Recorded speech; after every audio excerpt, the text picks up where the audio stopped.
रही हो ना, देखो ऐसा कभी नहीं हो सकता। बेशक मेरी वाइफ इस घर में नहीं है, लेकिन मैं उसकी पीठ पीछे ये सब नहीं करूंगा, क्योंकि मैंने उससे शादी की है। अरे मैं उसको धोखा कैसे दे सकता हूँ? अरे साहब, आप कौन से जमाने में जी रहे हो? आज के जमाने में तो घरवाली के साथ साथ बाहर वाली से चक्कर चलाना भी जरूरी है, और आपके पास तो मौका भी है, फिर इस मौके को आप जाने क्यों दे रहे हो? देखो कांता, ये जो तुम मुझसे बोल रही हो ना, ऐसी सोच तुम्हारी है, मेरी नहीं। और मौके का फायदा उठाने की बात कर रही हो ना, तो मौके का फायदा तो तुम उठाना चाहती हो अपनी मालकिन के ना होने पर। मैं अपनी वाइफ से बहुत प्यार करता हूँ, और उसकी गैर मौजूदगी में मैं उसको धोखा नहीं दे सकता। साहब, आप तो मेरे सामने शरीफ बनकर दिखा रहे हो, लेकिन आपको पता है कि आपकी वाइफ सिर्फ आपसे ही प्यार करती है।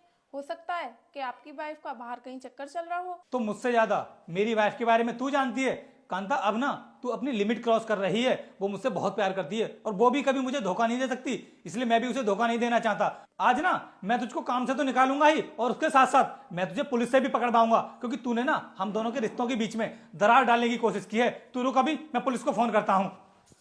रुको रोहित, तुम्हें पुलिस को बुलाने की कोई भी जरूरत नहीं है, क्योंकि इसमें कांता की कोई गलती नहीं है। इसने जो कुछ भी बोला है मेरे कहने पर बोला है। अरे अनुष्का, ये कांता तो बोल रही थी कि तुम अपने मायके गई हो, तो तुम यहाँ पर कैसे?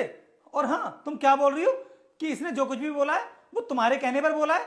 अरे तुमने ऐसा क्यों कहा इससे? क्योंकि मैं तुम्हारे कैरेक्टर का टेस्ट ले रही थी, क्योंकि मेरे ना होने पर तुम और कांता इस घर में अकेले रहते हो, तो मुझे लगा कि इसके साथ में कहीं तुम्हारे चक्कर न चल रहा हो, बस इसीलिए मैंने कांता से ये सब बोलने के लिए कहा।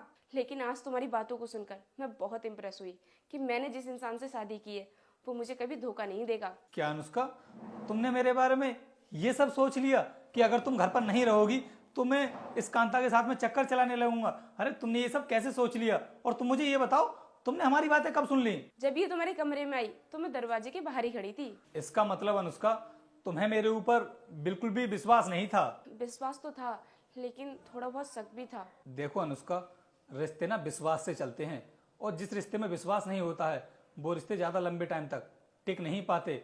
और हम लोग अगर पास में नहीं रहते हैं तो इसका मतलब ये नहीं है कि हम एक दूसरे को धोखा भी देंगे, ऐसा नहीं होता है। अगर हम अपने पार्टनर पर अच्छे से विश्वास करें ना, और वो विश्वास करने के लायक हो, तो उस रिश्ते में कभी दरार नहीं पड़ती है। देखो रोहित, मैंने जो कुछ भी किया उसके लिए तुम मुझे माफ कर देना। मैं तुमसे वादा करती हूँ कि आगे से कभी तुम्हारा टेस्ट नहीं लूंगी। और साहब, आप भी मुझे माफ कर देना।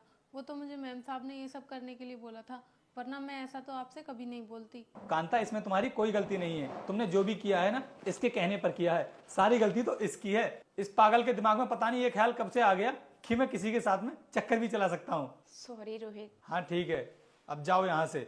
मैं कितना इंपॉर्टेंट काम कर रहा था, तुमने बीच में आकर के डिस्टर्ब कर दिया मुझे।